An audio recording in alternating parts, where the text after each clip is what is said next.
All right, guys, so I have a real issue here with my CL55. The issue I'm referring to is no power to my controls. Now, it's the same as here and here. I'm not receiving any power. I have no control over anything. It's not going back and forth. My window buttons are not reacting. Both sets of switches are inoperable. Now, let me step back. A couple months back, before I parked it for the winter, I was having an issue with the door when I close it not going up automatically, and I would have to sometimes open it and close it over and over again for it to do it. I came to realize that there was an issue with the wiring, because sometimes when I would go like this would illuminate or light up.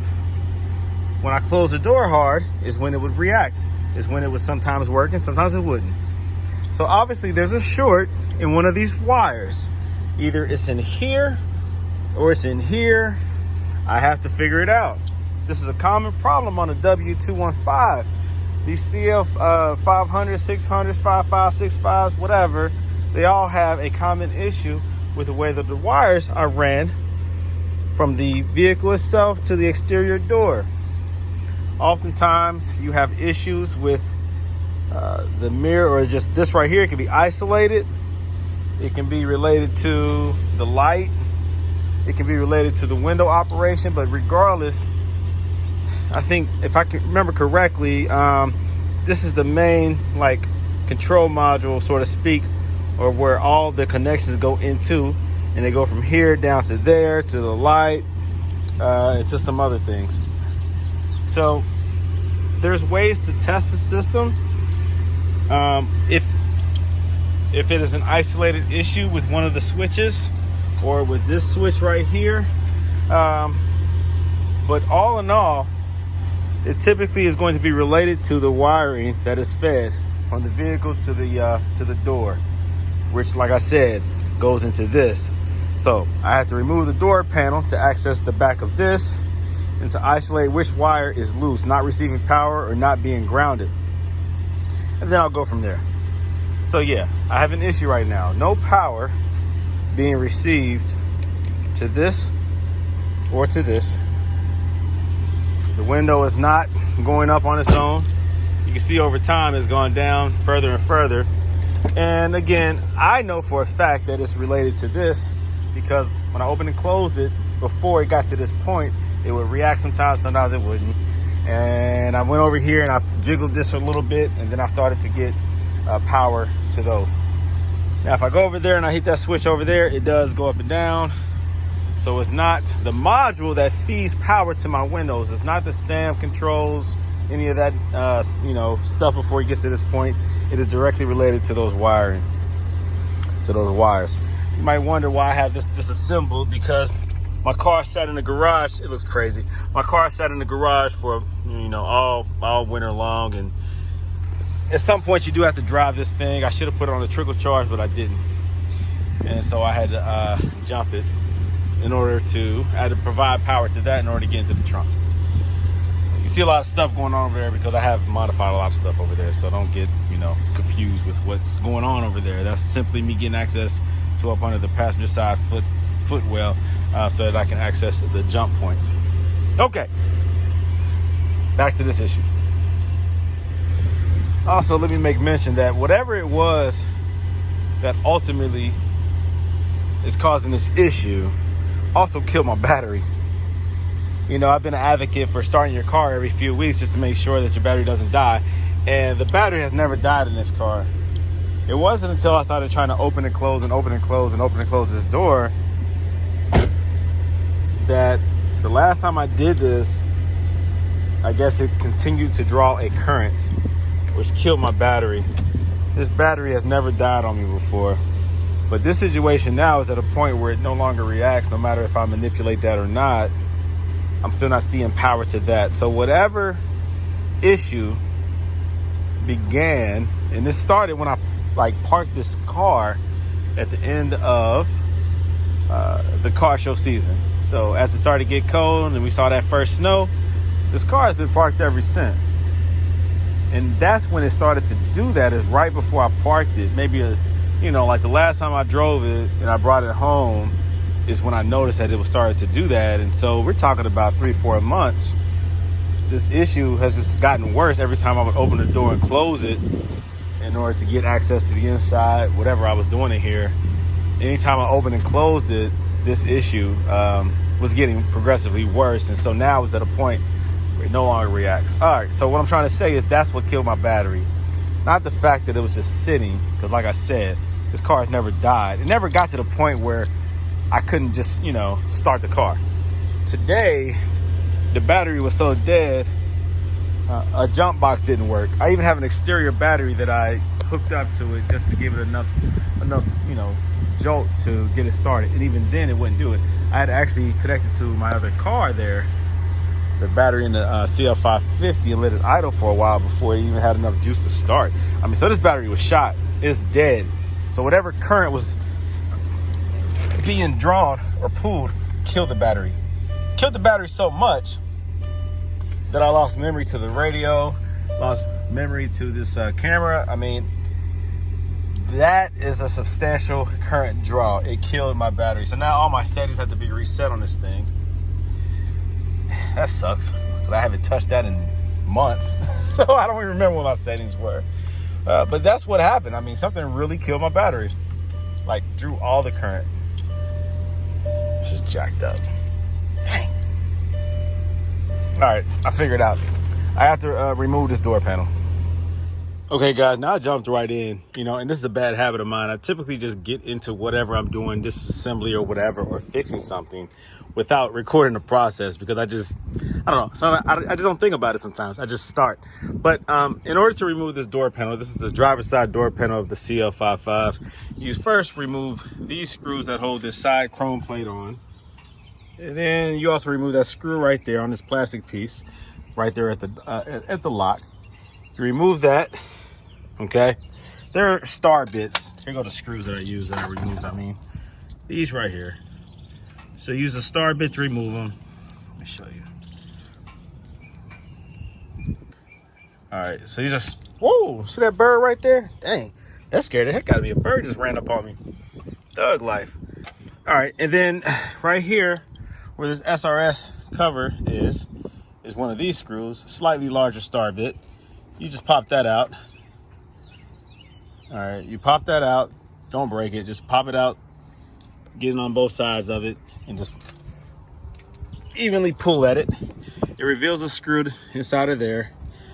The one that I just showed you, that one. You don't have to do this, but I do it. Make sure you don't lose your screws also. Put everything together so you don't lose them. This right here, the speaker cover, where the tweeter is located, I do remove that because you have to lift this door panel up and you do not want to break this. If you look at the back of it, you have to lift it up because you have this hook right here. Oftentimes those hooks break because people just pull away from it. Don't do that, pull up. This right here sits inside of here. And this hook right here goes inside of this. This is metal. So what's going to break? The plastic or the metal?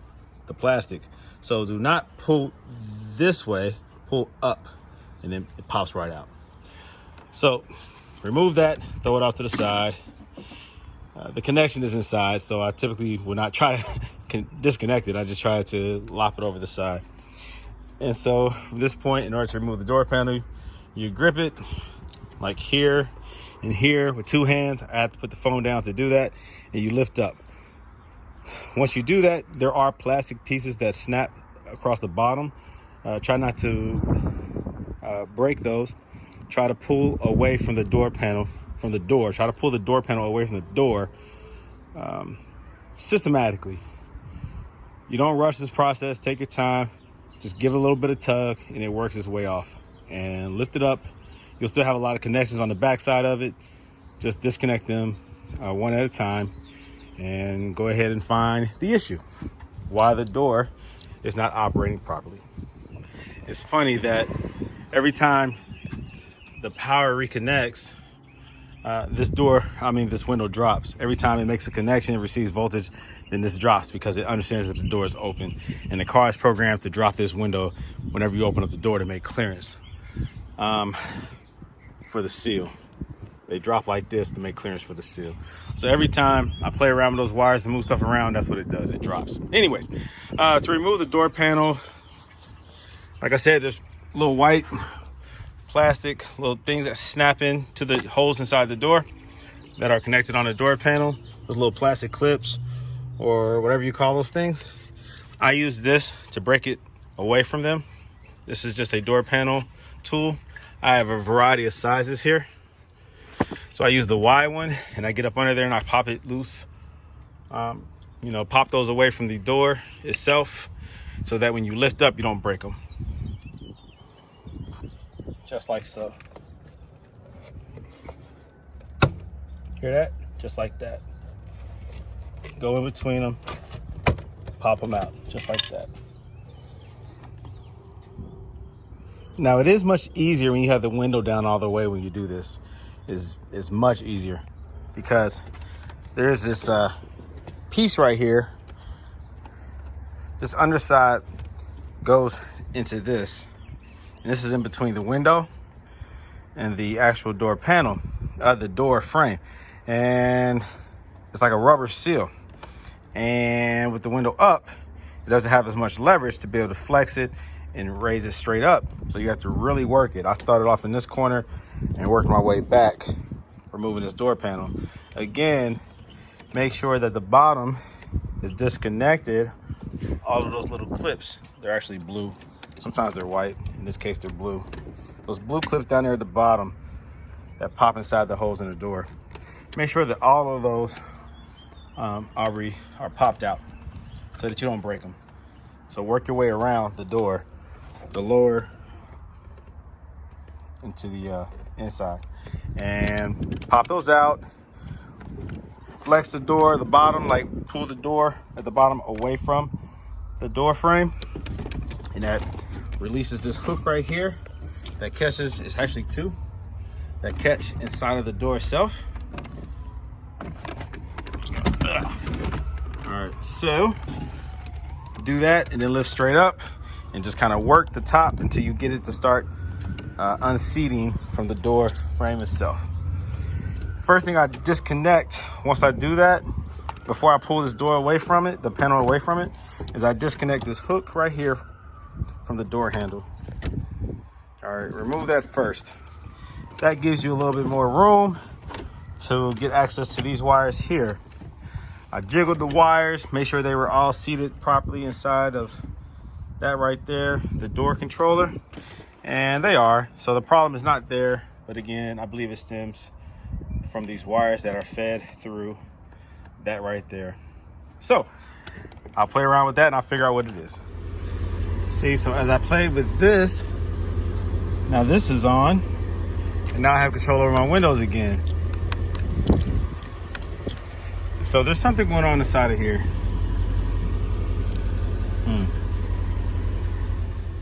Okay, so this wire harness that comes in to the door, I removed this speaker just to get access to it, just to see what's coming in and to see if I had access to the wires. I do not. The wires, not through here, I do not, because it actually comes in through a plastic tube that redirects it up here. Pull this down, it redirects it right up here, and it comes in right here. So these are the wires that come in from the door.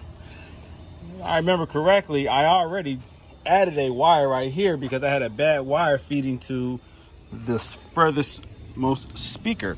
This speaker right here was not working a while back, so I found out that there was a short in this wire, and I reconnected it before the short, and so now I have I tapped it, I cut that wire and ran a new wire, and now I have sound to that rear speaker. But now I have this issue, so I have to find out which wire it is that is not feeding the wire harness. So I can go online and look at the schematic and see which wires provide power, and kind of isolate those wires and see if the voltage is present consistently when I start to manipulate or play with that wire, if it goes in or out. And in that way, I can find out which wire has a short in it. Again, this is a common problem or issue with some of these Mercedes. The door wire harness, oftentimes just through opening and closing and wear and tear, can begin to short. This door is designed to be able to swing out and not open up so far and wide, because this is a big body coupe. The door is very wide. It's designed to go out or go in and then out. A lot of technology, I guess, and engineering went into designing this door so that it goes forward and out versus just swinging out, and allowing you to get in and out the car easily. So it's more susceptible, I guess, to stress being put on these wires. That's the point I'm trying to make. So I'll figure out which wire it is, and once I fix it, I'll let you guys know. Well, I found what it was. Look at this wire right here. So obviously somebody had already tapped into this wire and had done some type of repair that didn't last. Look at it. See that right there? There goes the problem. There goes the problem right there. Good call. Good call. Yeah, so somebody has already tried to fix this issue before. And evidently whatever they did, the issue came back.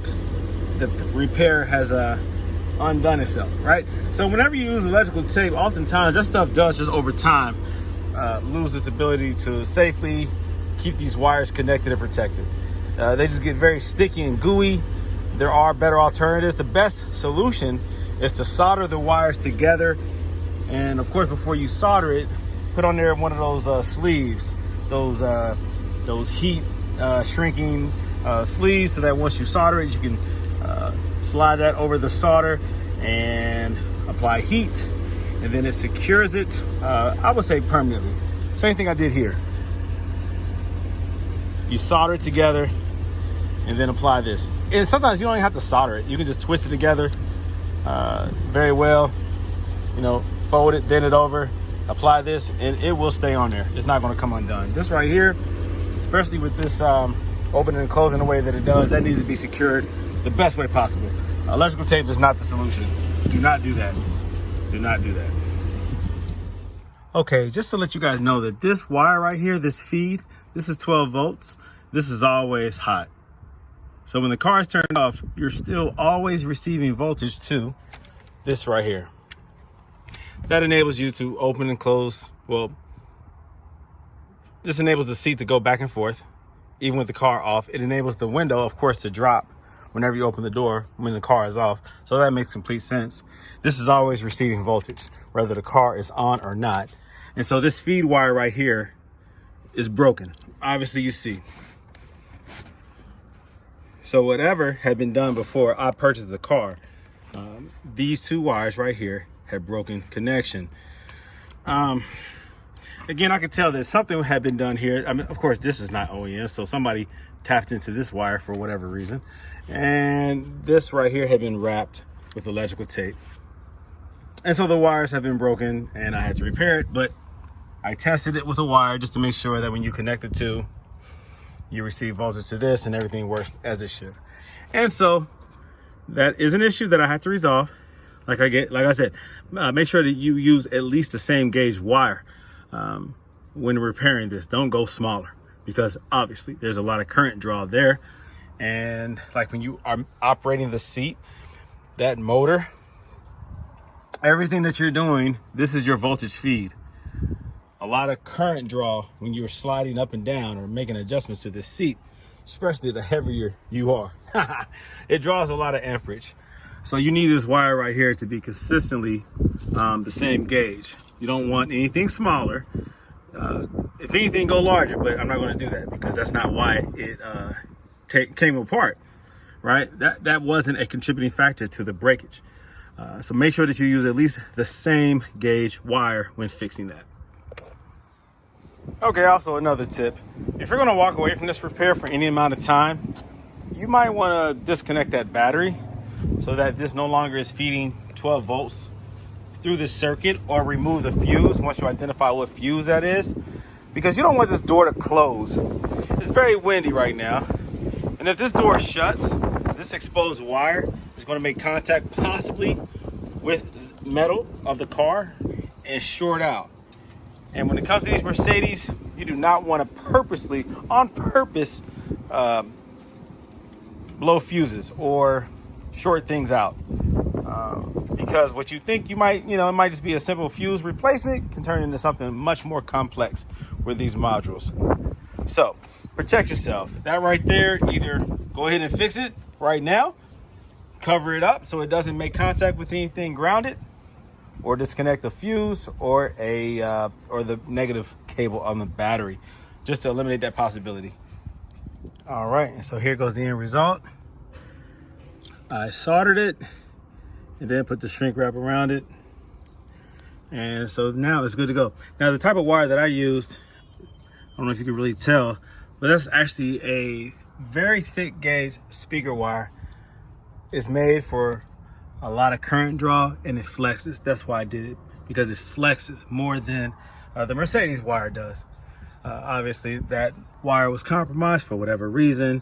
I added a little bit of length to it also. You can see the bend right here, so it has more than it needs. And I soldered both ends so that now not only can it flex, it will have good conductivity and it won't have this issue ever again. While I'm in here, there is another wire that's wrapped up in electrical tape. I might as well give that some attention too, just to make sure that that doesn't give me any problems in the future as well. Okay, so check it out. I removed the other electrical tape and this is what's being covered up. So this is a ground wire. The brown on Mercedes is always negative. It's always ground. And you see some of these wires are frayed. You can see here that they actually tried to solder it. But it's getting thin. You can see here that there's only a few strains, a few wires that are still holding this intact. So it needs to be given attention to as well. So when you're doing repairs like this, that's extensive, you have to go through all this to get access to it. You might as well just make sure that you're doing it correctly, and also make sure nothing else needs to be repaired while you're in there. You would hate to have to take this all back apart again because the ground, the negative, it has disconnected. So now again, you have the same problem, no power to this control panel. So just make sure you do a thorough job. Just double check, all right? Cross your T's, dot your I's. Matter of fact, let's look at this wire a little bit closer. So again, this is the negative, this is the ground. Look how broken up that wire is. I mean, just over time, that plastic coating just over time cracks and breaks apart. It doesn't give you as much protection. Also keep in mind that this ground wire, the brown, as well as that red thick wire that I just tapped into and replaced or whatever, that section, those carry a lot of the stress. A lot of these smaller wires here, maybe, of course they are long enough, but the larger wires, I think, probably takes the most stress out of all of them. So once they start to give way, then it probably puts unnecessary stress on the smaller wires. So be careful with this. Make sure that you are keeping those wires not overly loose, but make sure that they still have enough tension where it provides protection to the smaller, weaker wires. Okay, so I had the problem resolved. I pulled the car back into the garage. Everything works as it should. Watch this. Window drops.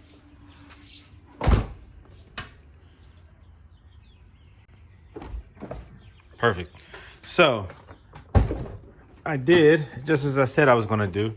Once I was finished soldering and wrapping everything, the positive and the negative lines, I reconnected this cover right here, snapped it back in place, and it's good to go. I reassembled everything, put the door panel back on, opposite of how I removed it, and everything is absolutely perfect. Everything works as it should.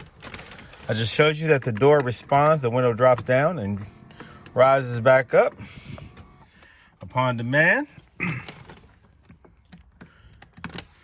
Turn the key. There you go. Key is turned. Okay. Everything works perfect. All functions work properly. Okay, so I am back in business. All right. So I'm very happy with the results. That's how you resolve issues when you have wiring issues inside of this door jamb right here. Just know again that that is a common issue that occurs with many of these Mercedes models, in particular the CL, more often than any other that I'm aware of. Okay, so it's back. So if you're having issues with certain controls on your door panel working, always consider that. It's very easy to find when you can play around with the wires and then all of a sudden things start working again. Then it's pretty self-explanatory, but sometimes it's a little more difficult than that. So just consider that as an option as to why functions are no longer operating properly on your door. And that is, if that is the reason, then that is how you resolve it. That is one way to resolve it. Now, in my case, I did not necessarily have to remove the whole door panel, but I did that to diagnose the problem. Once I realized, or once I isolated the problem through deductive reasoning and just process of elimination, then I realized that, no, I really didn't have to remove everything, but I did in my case. Also, by removing everything, there was an issue that I was having with this being loose. I had a lot of play right here. If you look earlier in this video, there was a lot of play. There was actually a gap and I could push this in and out. It was probably like a half-inch movement. And I didn't like that. The other side is not like that, and neither should this side have been like that. But on the back side, there was something that was broken. And so by me removing this door panel, it enabled me to go ahead and resolve that issue as well. That did kind of irritate me. But again, get familiar with your vehicle, get familiar with your CL, and know how things work, know how things function, and know how to diagnose and troubleshoot, and know how to fix it yourself. The more you can do yourself, the more money you can save. Also, I have the coilover conversion on my CL55.